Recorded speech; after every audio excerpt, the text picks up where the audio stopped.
Generational Communication Differences Between Gen Z and Baby Boomers by Savannah Chapman. Hi, I'm Savannah Chapman, and in this presentation, I'll be diving into communication differences between Generation Z and Baby Boomers. I'll be applying self-categorization theory as my main framework, as well as concepts like social identity, communication accommodation theory, face negotiation, and social dominance to explain how and why these generations often miscommunicate. Background.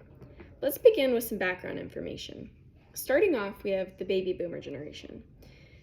These people are born between 1946 and 1964. Values they tend to rank high are formality, loyalty, face-to-face interactions, the old-time traditional way of things. Then we have Gen Z, born between 1997 and 2012. We tend to be super tech savvy, casual, and we definitely appreciate communication that's quick and genuine, meaning we want straight to the point. We don't want to lollygag about anything for any reason. And these distinctions can cause major miscommunications in both family and professional contexts. Self-categorization theory. The main theory I'm using is self-categorization theory. This explains how members of social groups view each other and themselves. This theory explains how we group ourselves and others into social categories like Gen Z and Boomers. So this is kind of how all of our brains work without actually realizing it sometimes.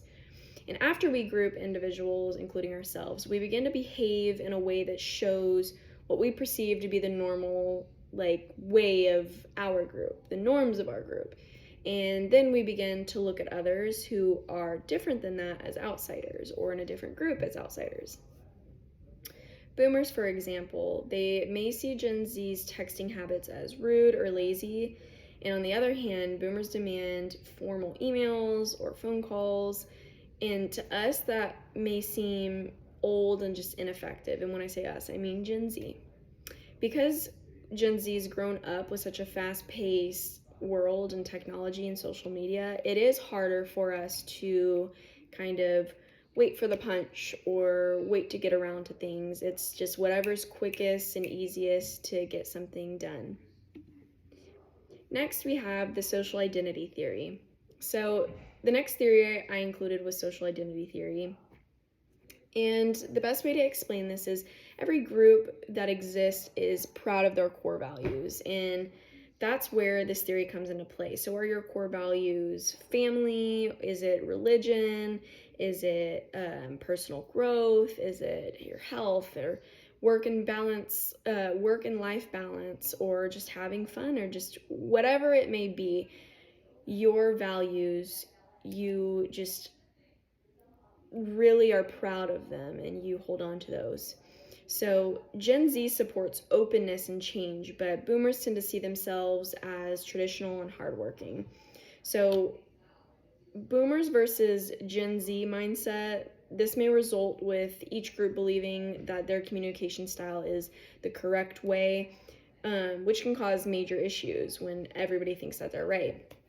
This can lead to a holdup on work getting done at a professional place of work, or even just disputes at home. Communication accommodation theory. Communication accommodation theory shows how we change our communication style based on the person we're speaking to. So what this means is, say I go over to somebody my age and I'm like, hey, what's up? Or that's sus, or that's this or that. And it's slang that I use with my generation. And then I want to go up to somebody who's older, who maybe be a baby boomer, and I'm not going to say, hey, what's up? Oh, you're being sus. I'm going to say, hi, how are you? Oh, why are you being so weird? So when we speak to boomers, Gen Z usually adjusts by removing slang from our vocabulary, or we use a more formal tone. We do this because we feel we need to accommodate the boomers because they tend to be a little more set in their ways. On the other hand, boomers are less willing to change. Conflict could come from their perception that their method is the normal or the right way. Next up, we have face negotiation theory. This theory shows how people from different cloths deal with issues that arise. And when I say from different cloths, I could mean religions, races, generations in this case, but boomers, for example, they definitely refrain from face-to-face conflict, something we see as tiptoeing around an issue.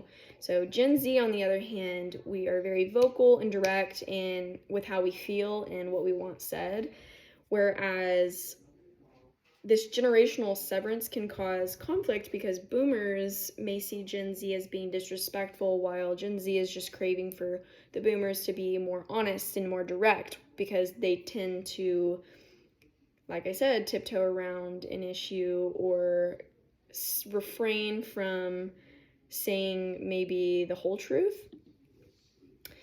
Next, we have social dominance theory. So, lastly, social dominance theory, and this is where we see a power struggle between the boomers and Gen Z.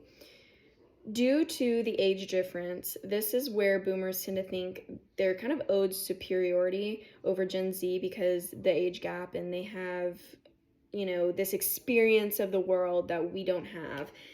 And Gen Z is not a fan of this because the generation pushes heavy on challenging the norms and pushing for equality amongst everybody. And boomers can definitely find this behavior to be super disrespectful. And this can cause major issues both with families and in the workplace again. Couple examples of what issues may arise is one communication issue in the workplace between boomers and Gen Z is an issue with how we deliver information.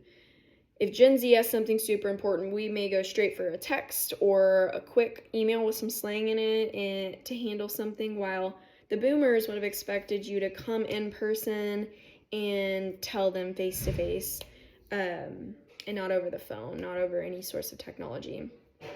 Another example of an issue that may come up at home is Gen Z may see sending a quick text to a work friend or even just a friend outside of work at the dinner table. They see it as fine and it's necessary and it's something we all do, whereas boomers may see this as disrespectful to anybody who's sitting at the table and just ignoring whoever you're supposed to be interacting with. Lastly, in the workplace, there may be times that Gen Zers see fit to use slang vocabulary that aren't necessarily appropriate, and boomers see it as inappropriate. So this is where Gen Z may have to accommodate more with our language. In conclusion, generational differences puts a real strain on communication. It's very important for people to learn about the theories like self-categorization, social identity, communication accommodation theory, face negotiation theory, and social dominance theory. And I say this because understanding these theories would help us understand our own brains as well as others. The benefit to understanding is being able to then fix an issue like generational drift in communication. And if we could fix this issue, it would make our home life, our work life, and just the whole world a better place. Thank you guys so much for sticking around. I hope that I was able to shine some light on the differences in communication between Gen Zers and boomers. And I hope that I was able to kind of break down how the different theories hit on the issue. Thank you.